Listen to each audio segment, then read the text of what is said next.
Enrique Almeida laissa 18 000 € sur la commode de sa chambre. Ce n'était pas un oubli, c'était un piège, un test brutal qu'il infligeait à tous ceux qui entrèrent dans sa mansion. Et jusqu'à ce jour, personne, absolument personne, n'y avait résisté. Chauffeur, domestique, gouvernante. Tôt ou tard, l'argent disparaissait. Mais quand Julia Santos, la femme de ménage, avec son uniforme tout simple et ses baskets usées, entra dans la chambre en croyant être totalement seule, elle fit quelque chose de si inattendu, de si inimaginable, que le millionnaire, debout derrière la porte, remit en question tout ce qu'il croyait sur la nature humaine. Et ce qui avait commencé comme un test devint l'histoire la plus touchante et la plus inspirante que vous verrez aujourd'hui. Enrique Almeida s'arrête devant la porte de sa chambre et contemple la commode. 18 000 € en billets sont éparpillés sur le meuble en bois sombre. Ce n'est pas un oubli, c'est le test qu'il applique depuis 15 ans à chaque nouvel employé. Enrique a 38 ans. Il est entrepreneur dans l'immobilier et a totalement perdu la foi en les gens. Secrétaire, chauffeur, cuisinière, jardinier, tous ont volé l'argent du test. Tous, sans exception. C'est pourquoi il continue de tester, pour prouver que tout le monde a un prix. Aujourd'hui, c'est au tour de la nouvelle femme de ménage. Enrique prend son téléphone et appelle. « Julia Santos, ici Enrique Almeida. Vous pouvez commencer aujourd'hui. » « Parfait. Cale de Las Palmeras 350. » 1 heure plus tard, la sonnette retentit. Julia Santos a 33 ans. Elle porte un uniforme simple et des baskets usées, mais elle marche avec dignité. Enrique ouvre lui-même la porte. « Mademoiselle Santos, je suis Enrique Almeida. Entrez, je vous prie. » Il la fait rapidement visiter la maison. « Ménage général 3 fois par semaine. On commence par l'étage. Ma chambre a besoin d'une attention particulière. » Julia observe tout attentivement. « Compris, monsieur. Je m'occuperai de tout avec le plus grand soin. » Enrique monte l'escalier et se cache derrière la porte entr'ouverte de la chambre. Le cœur battant. C'est l'heure du test. Il entend les pas de Julia qui montent, le bruit des produits de ménage. Enfin, elle s'arrête devant la porte. Julia pousse la porte et entre. La chambre est vaste et élégante. Lit king size, meubles hors de prix, décoration masculine. Elle commence à disposer ses produits quand elle voit la commode. 18 000 € en billets éparpillés. Julia cesse de respirer. Le flacon de produits lui glisse des mains et tombe par terre. Derrière la porte, Enrique attend. Encore une fois. Quelqu'un va voler. Tu en es sûr? Julia s'approche lentement. Ses mains tremblent. Enrique serre les poings. La nature humaine va encore montrer son vilain visage. Mais Julia fait l'impossible. Elle prend les billets, mais pas pour les garder. Elle les range avec soin, comme s'ils étaient sacrés. Elle les trie par valeur et compte à voix basse. 100, 200, 300. Enrique n'en croit pas ses yeux. Julia sort un papier de sa poche et écrit « 18 000 € trouvés sur la commode ». Puis elle range tous les billets en une pile parfaite et les pose bien au centre de la commode. Ensuite, elle ferme les yeux et murmure « Merci, Seigneur, de m'avoir donné un travail honnête.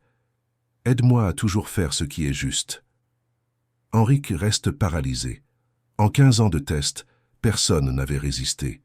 Personne n'avait noté ce qu'il avait trouvé et personne n'avait remercié Dieu d'avoir un emploi. Julia continue le ménage comme si de rien n'était, mais quelque chose venait de se passer. Le monde d'Enrique venait d'être bouleversé par une femme de ménage qui remercie pour un travail honnête. 2 heures plus tard, Julia frappe à la porte du bureau. « Monsieur Enrique, j'ai terminé. Avez-vous besoin d'autre chose ?» Enrique l'observe. Pas de malice dans ses yeux, seulement un professionnalisme sincère. « Non, Julia, tu as très bien travaillé. » Elle sourit, un sourire vrai qui illumine tout son visage. « Merci, monsieur. À demain. » Au cours des jours suivants, Enrique observe la maison avec soin, rien n'est gaspillé. Elle travaille avec une application qu'il n'avait jamais vue. Au fil des conversations, il apprend que Julia fait ce métier depuis 5 ans. Elle travaille sérieusement et n'a jamais manqué un seul jour. « Pourquoi avoir choisi ce métier ?» demande Enrique. « Tout travail honnête et digne, monsieur. Dieu m'a donné la santé et la force. Ce serait de l'ingratitude de ne pas les utiliser. » Enrique est impressionné. Ça fait longtemps qu'il n'a pas entendu quelqu'un parler du travail avec autant de respect. À la fin de la première semaine, il décide d'un dernier test. Il laisse un portefeuille contenant 500 € sur la table du salon. Julia trouve le portefeuille et le range dans un tiroir. Elle laisse une note. Portefeuille trouvé dans le salon, mis en lieu sûr. Enrique ne peut plus le nier. Julia Santos est vraiment honnête. Elle a une intégrité qu'il pensait disparue du monde. Une semaine après le premier test, il augmente le salaire de Julia pour bonne performance. Julia est surprise. « Monsieur, j'ai seulement fait mon travail. » C'est précisément pour ça. Elle sourit, reconnaissante. « Merci. Cela signifie beaucoup pour moi. » Enrique remarque qu'elle ne montre aucune avidité, seulement une gratitude simple et sincère. Cet après-midi-là, un dimanche, alors que Julia range la bibliothèque, le téléphone d'Enrique sonne. « Enrique, c'est moi, Fernanda. » Enrique se raidit. Fernanda est son ex-femme, mannequin sophistiquée, qu'il a quittée pour vivre à Paris avec un Français plus riche. « Je vais revenir, j'ai fait une terrible erreur en te quittant. On peut parler ?» Enrique regarde Julia qui travaille en silence, respectueuse. « Quand arrives-tu ?»« Lundi matin. Je peux rester quelques jours chez toi ?» Enrique ferme les yeux. « Tu peux, Fernanda ?» Julia perçoit le changement d'humeur. « Tout va bien, monsieur ? Mon ex-femme va revenir. » Julia hoche la tête, respectueuse. « Si vous avez besoin d'intimité, je peux adapter mes horaires. » Enrique est impressionné par sa considération. « Ce ne sera pas nécessaire, Julia. Tu es une professionnelle exemplaire. » Cette nuit-là, Enrique ne parvient pas à dormir. Fernanda revient lundi. Fernanda qui l'a abandonnée quand elle l'a trouvée plus riche. Fernanda qui revient maintenant parce qu'elle aussi a été abandonnée. Et il y a Julia. Julia qui compte l'argent, avec révérence. Julia qui remercie Dieu pour un travail honnête. Julia qui a complètement changé ce qu'il pensait des employés. Enrique ne le sait pas encore, mais un conflit va bientôt commencer, une guerre entre deux visions du monde opposé, et Julia, sans le savoir, va se retrouver au centre de cette bataille. Le lundi matin, un taxi de luxe s'arrête devant la mansion. Fernanda descend avec 2 valises de marque, souriante et confiante. Enrique ouvre la porte. Fernanda se jette dans ses bras. « Enrique, tu m'as tellement manqué. » Il se sent mal à l'aise mais ne la repousse pas. « Bonjour Fernanda. Paris a été une terrible erreur. Tu es le seul vrai homme que j'ai connu. Enrique, tu peux m'aider avec les valises ? Tu peux rester dans la chambre d'amis ? Bien sûr, chérie. Je sais que je dois reconquérir ta confiance. » Julia apparaît à la porte de la cuisine avec ses produits de ménage en uniforme simple et salue respectueusement. « Bonjour, monsieur Enrique. » Fernanda regarde Julia rapidement, comme si elle évaluait un nouveau meuble. Elle ne répond pas au salut. « Enrique, c'est qui elle ?»« Julia, notre femme de ménage. » Fernanda hoche la tête avec peu d'intérêt. « Compris. »« Julia, tu peux nous laisser une minute ? J'ai besoin de parler avec Enrique. » Julia s'éloigne discrètement. Fernanda prend Enrique par le bras. « Allons parler au salon. » Dans les jours qui suivent, Fernanda s'installe déjà comme la maîtresse de maison. Elle circule dans les pièces en donnant des ordres polis mais fermes. « Julia, la salle de bain a besoin d'un nettoyage plus soigneux. »« Oui, madame. »« Et les serviettes ? Tu pourrais les plier de façon plus uniforme ? »« Bien sûr, madame. » Enrique observe les interactions. Fernanda n'est pas grossière, c'est pire. Elle traite Julia comme un meuble, invisible mais nécessaire. Julia accepte tout avec une patience impressionnante. Elle travaille encore plus pour faire plaisir. Enrique admire sa classe. Fernanda n'aurait jamais accepté des remarques ainsi. Le mercredi, quelque chose change. Enrique discute avec Julia de son travail. « Julia, l'organisation de la bibliothèque est parfaite. »« Merci, monsieur. J'aime prendre soin des livres. On voit le soin. Vous comprenez qu'ils méritent une attention spéciale ?» Fernanda observe de loin. Quelque chose dans la façon dont Enrique parle à Julia la dérange. Ce n'est pas ce qu'il dit, c'est comment il le dit, avec un respect sincère. Le jeudi, Fernanda prête encore plus attention. Enrique remercie Julia quand elle termine chaque tâche. Il lui demande si elle a besoin de quelque chose. Il la traite comme une personne, pas comme une employée invisible. Ça ne plaît pas à Fernanda. Cette nuit-là, elle cherche Enrique dans le bureau. « Chérie, je peux te parler ?»« Bien sûr. Tu es différent avec moi. » Enrique fronce les sourcils. « Comment ça ? Plus distant, moins affectueux ? Fernanda, tu viens juste de revenir, il nous faut du temps. Je comprends, mais tu sembles plus intéressée à parler avec ton employé qu'avec moi. C'est ridicule. Vraiment, tu passes plus de temps à féliciter son travail qu'à parler avec moi. Enrique soupire. Julia est une employée exemplaire, elle mérite de la reconnaissance. De la reconnaissance, Enrique. Tu n'as pas besoin de la traiter comme si c'était ton amie. Je traite tous mes employés avec respect. Fernanda force un sourire. Bien sûr, amour, c'est juste que... Tu sais comment les gens simples peuvent mal interpréter la gentillesse. Que veux-tu dire? Rien d'important. Je pense juste que tu pourrais être un peu plus professionnel avec elle. Enrique ne répond pas. Fernanda vient de planter la première graine de doute. Le vendredi, Fernanda passe à l'action. Elle appelle 3 amis de la haute société. Les filles, j'ai besoin d'un conseil. Bien sûr, Fernanda, que se passe-t-il? C'est à propos d'Enrique. Je suis inquiète pour son comportement. Pourquoi? Il traite une employée de façon trop spéciale. Trop spéciale, comment? Très gentil, très attentif. Vous savez comment les hommes peuvent se tromper dans certaines situations. Enrique est censé, je l'espère. Mais je vais organiser son anniversaire, une fête pour lui montrer qui sont ses vrais amis. Bonne idée. Fernanda raccroche en souriant. Son plan prend forme. Le samedi, elle cherche Enrique. « Chérie, ton anniversaire approche. » Enrique l'avait vraiment oublié. 39 ans. Et si on faisait une petite fête intime, juste les gens qu'on aime? Enrique hésite. Je ne sais pas si c'est une bonne idée. S'il te plaît, tu travailles trop. Tu mérites de fêter ça, ce sera élégant à ta manière. Enrique finit par accepter. D'accord, mais rien d'exagéré. Parfait, amour. Fernanda sait déjà exactement comment elle va exposer Julia pendant la fête. Elle va révéler la vérité sur les employés qui profitent de la bonté de leur patron. Le lundi suivant, Fernanda appelle Julia. « J'ai besoin de ton aide pour quelque chose de spécial. »« Oui, madame. »« Samedi, c'est l'anniversaire d'Enrique. Je vais faire une petite fête. Pourrais-tu aider à servir les invités ?» Julia est surprise.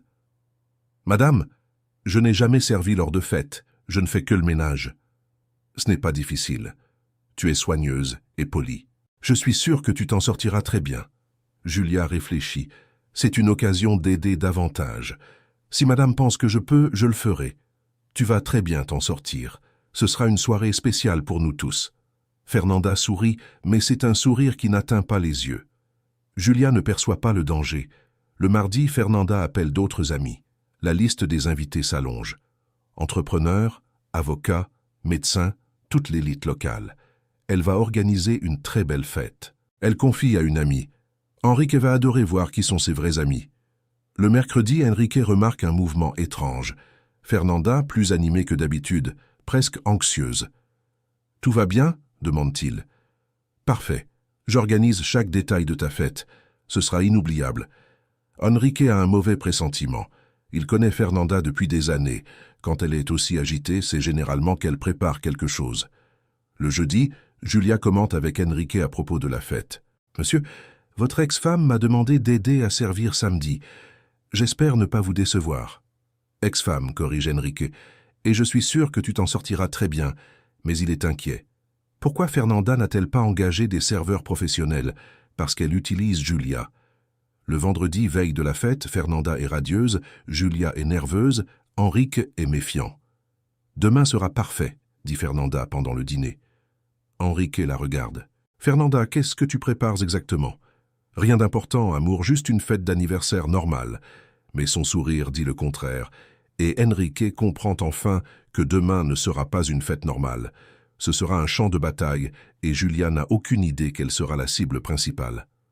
Le samedi matin, Julia arrive à 8 heures pile pour aider aux derniers préparatifs. Elle apporte un uniforme plus formel qu'elle a emprunté à une voisine. Cheveux attachés, posture digne malgré la nervosité. « Bonjour madame, comment puis-je aider ?» Fernanda sourit avec une fausse douceur. « Julia, aujourd'hui tu vas briller. Je veux que tu serves nos invités avec toute l'élégance possible. »« Je ferai de mon mieux, madame. »« Je n'en doute pas, ma chère. » Pendant l'après-midi, Julia se prépare dans le fond de la maison, enfile l'uniforme plus formel et se regarde dans le miroir. C'est la première fois qu'elle va servir lors d'une réception mondaine. Elle est nerveuse mais déterminée. À 17 heures, les premiers invités arrivent. Des voitures de luxe s'arrêtent devant la mansion. L'élite locale se rassemble. Entrepreneurs, avocats, médecins, épouses élégantes. Fernanda reçoit chacun comme l'hôtesse parfaite. Quelle joie de vous avoir ici. Enrique mérite cette célébration. Enrique descend en costume, sourire poli mais forcé. Quelque chose dans cette fête le met profondément mal à l'aise. Julia apparaît dans le salon avec un plateau, discrète et professionnelle. Les invités la traitent comme un meuble, invisible mais nécessaire. Pendant la première heure, la fête se déroule normalement. Conversation sur les affaires, la politique, les voyages. Julia circule, sert, ramasse les verres vides, toujours polie. « C'est qui, elle ?» chuchote une invitée. « Ce doit être une employée de maison », répond une autre à voix basse. Fernanda observe les murmures avec satisfaction. Les graines de la curiosité sont plantées. À la deuxième heure, Fernanda commence sa stratégie. Elle s'approche d'un groupe d'amis. « Les filles, vous avez remarqué comme certaines personnes s'adaptent trop bien à des milieux qui ne sont pas les leurs. » « Comment ça, Fernanda ?» Rien de précis, juste une observation sur les limites sociales. Les femmes échangent des regards. Fernanda plante une autre graine. Enrique observe de loin, mal à l'aise. Il connaît les jeux de Fernanda, elle prépare quelque chose. À la troisième heure, vers 20 heures, Fernanda intensifie sa campagne. Elle s'approche d'un autre groupe. « Vous savez comme il est difficile de trouver des employés qui connaissent leur place, n'est-ce pas ?»« Pourquoi tu dis ça ?» demande un entrepreneur. « Expérience parisienne. Là-bas, les gens sont plus conscients des hiérarchies. » L'entrepreneur hoche la tête. « C'est vrai, il est important de maintenir le professionnalisme. » Julia passe en servant des canapés. Elle entend la conversation, mais continue son travail. Elle sent la tension monter dans l'air. À 20h30, Fernanda décide de passer à l'attaque. Elle prend un verre et le tape doucement pour attirer l'attention. « Tout le monde, puis-je vous interrompre une petite minute ?» Les conversations s'arrêtent. Tous se tournent vers elle. « D'abord, merci d'être venu célébrer notre cher Enrique. » Applaudissements polis. « Ensuite, je voudrais partager une réflexion sur les valeurs, sur l'importance que chacun connaisse son univers. » Enrique se met en alerte. Où veut-elle en venir? « À Paris, j'ai beaucoup appris sur l'élégance, sur la façon dont les différents cercles sociaux fonctionnent mieux quand ils sont bien définis. » Fernanda sourit en regardant directement Julia. « Notre employée, par exemple, Julia, une fille qui travaille dur. » Julia arrête de servir en sentant qu'elle devient le centre de l'attention. C'est admirable comme certaines personnes travaillent dur, mais il est aussi important qu'elles comprennent les frontières. Les invités écoutent, curieux. Vous ne trouvez pas que les employés doivent garder une certaine discrétion, une certaine conscience de leur rôle?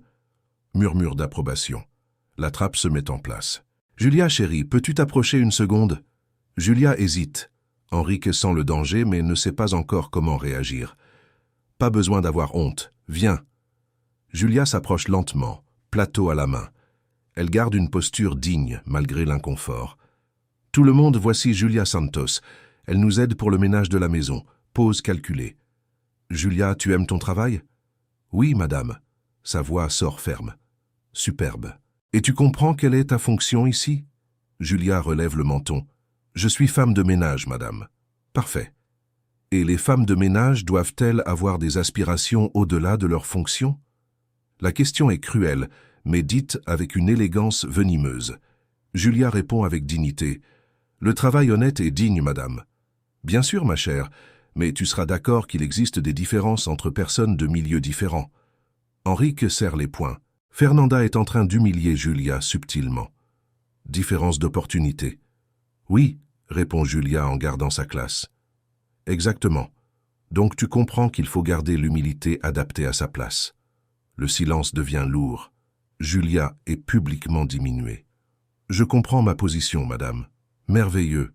Tu peux maintenant retourner servir.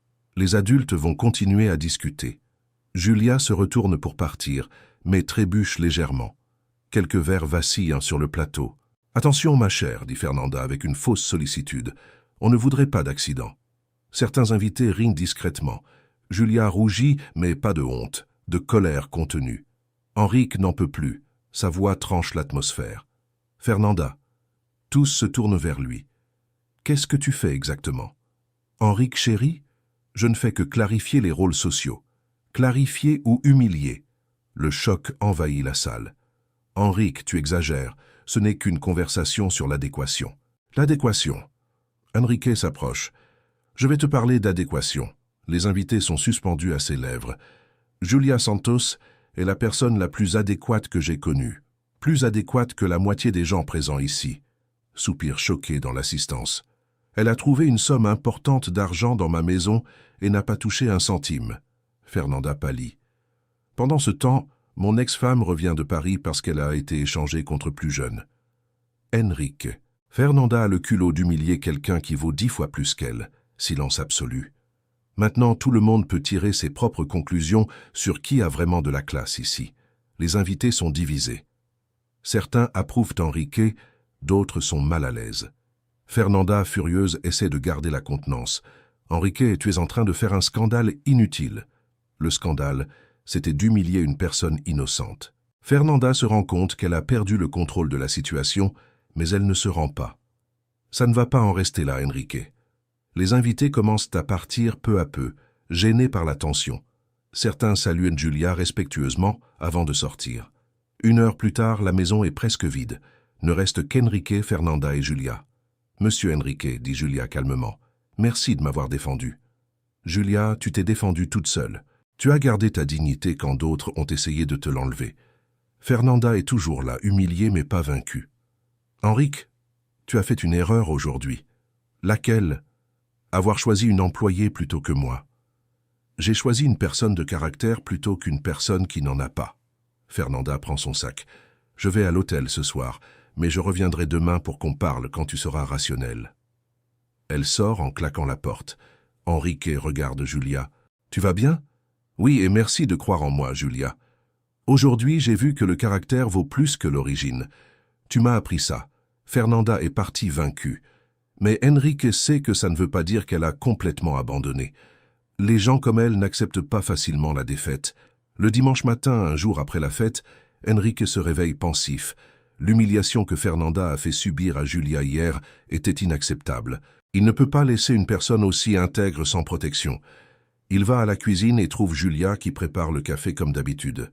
Même après la nuit terrible, elle continue à travailler avec la même application. « Bonjour, Julia. »« Bonjour, monsieur Enrique. Assieds-toi ici. Je veux te faire une proposition. » Julia hésite, mais s'assoit. « Je vais ouvrir une nouvelle entreprise. J'ai besoin de quelqu'un pour commencer comme assistante administrative et grandir avec le projet. Quelqu'un en qui j'ai confiance. » Julia est surprise. « Monsieur, je n'ai aucune expérience de bureau. C'est pour ça que tu commencerais comme assistante. Avec le temps et des études, tu pourras évoluer. Qu'en penses-tu » Julia réfléchit. « C'est une vraie opportunité de changement. Si monsieur pense que je peux apprendre, j'accepte. Lundi, tu commences. » Le lundi, Julia entre dans le petit bureau qu'Enrique a loué.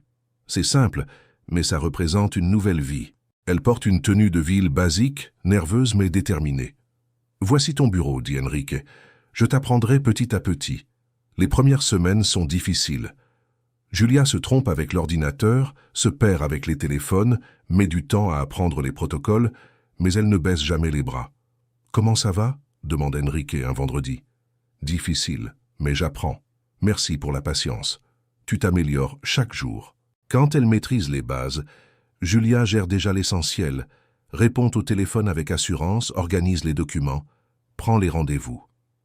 Enrique est impressionné par son application. « Julia, ça te dirait de suivre un cours du soir en gestion ? Monsieur le paierait ? » Bien sûr, c'est un investissement dans l'avenir de l'entreprise. Julia s'inscrit à un cours technique. Elle étudie tous les soirs après le travail. Avec le temps, l'entreprise grandit. Enrique doit embaucher d'autres employés. Julia forme maintenant les nouveaux assistants, avec une assurance croissante. « Tu es prête pour plus de responsabilités ?» dit Enrique. « Quel serait mon nouveau poste ? Coordinatrice administrative. Meilleur salaire, plus de défis. » Julia accepte, reconnaissante et déterminée. Pendant cette période, Fernanda a tenté quelques offensives subtiles via des connaissances communes, mais Enrique a gardé ses distances.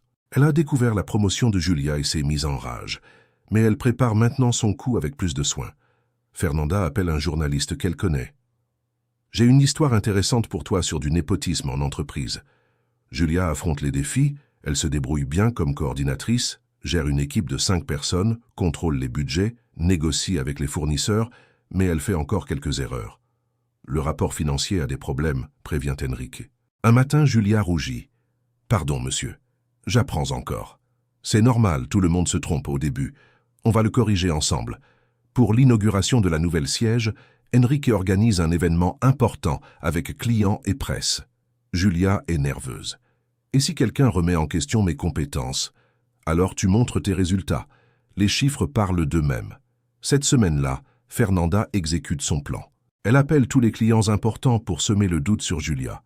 Tu savais que la nouvelle coordinatrice était femme de ménage il y a quelques mois? Tu ne trouves pas bizarre une promotion aussi rapide?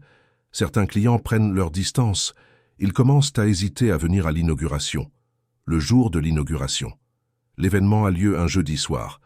Enrique et Julia attendent 50 invités, mais seulement 20 se présentent.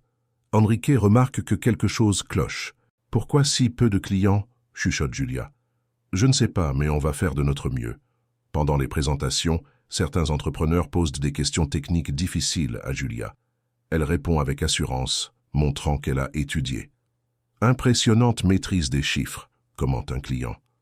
Alors Fernanda apparaît, mais cette fois, elle n'est pas seule. Elle amène le journaliste qu'elle avait contacté.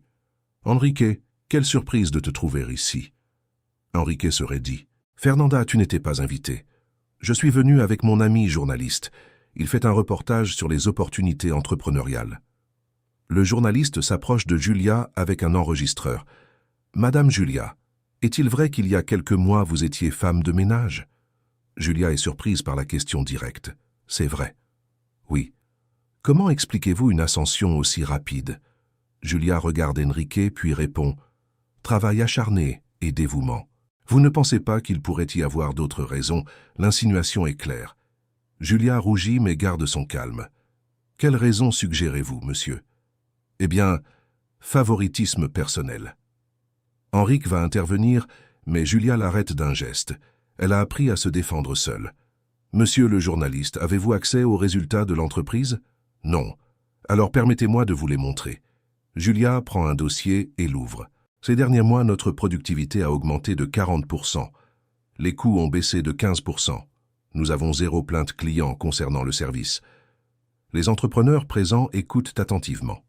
Ces chiffres sont le résultat du travail, pas du favoritisme. Un client hoche la tête, admiratif.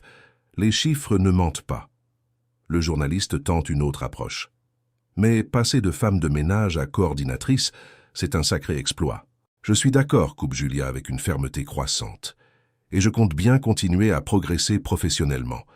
Fernanda voit que le journaliste n'arrive pas à déstabiliser Julia. « Enrique, dit-elle fort, tout le monde est curieux de ta méthode de promotion. »« Ma méthode est simple, la compétence. » La compétence, Fernanda n'a même pas fait d'études supérieures. Elle a un diplôme technique qu'elle a passé en travaillant, répond Enrique, et surtout, elle a des résultats. Un entrepreneur s'approche. « Monsieur Enrique, puis-je poser une question à votre coordinatrice ?»« Bien sûr, Madame Julia. Quelle est votre stratégie pour réduire les coûts sans perdre en qualité ?» Julia inspire profondément et explique en détail sa méthode. L'entrepreneur est impressionné. « Très bon. J'aimerais engager vos services de consultante. D'autres entrepreneurs s'intéressent. Ils posent des questions techniques. Julia répond à toutes avec assurance. Fernanda et le journaliste comprennent que le plan a échoué. Julia ne s'est pas seulement défendue, elle a impressionné tout le monde. « Partons, » murmure Fernanda au journaliste. « Il n'y a pas de scoop ici. » Ils sortent discrètement. Personne ne le remarque. L'événement se termine avec 3 contrats signés. Julia est félicitée par plusieurs entrepreneurs. « Comment te sens-tu » demande Enrique. « Plus confiante. Tu as défendu toute l'entreprise. Je suis fier de toi. » Des mois plus tard, l'entreprise prospère. Julia a été promue directrice administrative. Son histoire devient un exemple dans la ville, de femme de ménage à cadre dirigeante en moins d'1 an. « Nous avons reçu une invitation, » dit Enrique un vendredi. « Pourquoi ?»« Pour que tu donnes une conférence sur la réussite professionnelle. »« Moi, faire une conférence ? Ton histoire inspire les gens. Ça vaut la peine de la partager. » Julia accepte. C'est la reconnaissance finale de sa transformation. Lors de la conférence, elle raconte son parcours. Peu importe d'où vous partez, ce qui compte, c'est jusqu'où vous voulez aller. Le public applaudit, debout. Après l'événement, Enrique et Julia discutent dans le bureau. « Comment te sens-tu maintenant ?» demande-t-il. « Reconnaissante chaque jour. Tu as conquis ça par ton seul mérite. Le Seigneur m'a donné l'opportunité. Moi, j'ai fait le reste. » Et Fernanda? On dit qu'après l'humiliation à l'inauguration, elle a perdu toute crédibilité dans la ville. Elle a fini par déménager pour recommencer ailleurs. Enrique hoche la tête. Elle a eu l'opportunité de grandir, mais elle a choisi d'essayer de détruire. Julia regarde par la fenêtre. Il y a quelque temps, j'étais femme de ménage. Aujourd'hui, je suis cadre respecté, mais je suis toujours la même personne. Honnête, travailleuse, humble. Monsieur Enrique. Oui, merci d'avoir cru en mon potentiel quand même, moi je n'y croyais pas. Merci à toi de m'avoir appris qu'une opportunité associée au travail acharné peut changer n'importe quelle vie. Julia sourit. Son parcours a prouvé qu'avec honnêteté, dévouement et une opportunité juste, n'importe qui peut transformer son destin. Et que parfois, la plus grande revanche n'est pas d'humilier ceux qui nous ont blessés, c'est de grandir tellement qu'ils deviennent insignifiants. Tu as aimé cette histoire. Penses-tu que Fernanda a eu ce qu'elle méritait? Penses-tu que Julia a bien agi? Dis-le-moi en commentaire. À la prochaine histoire.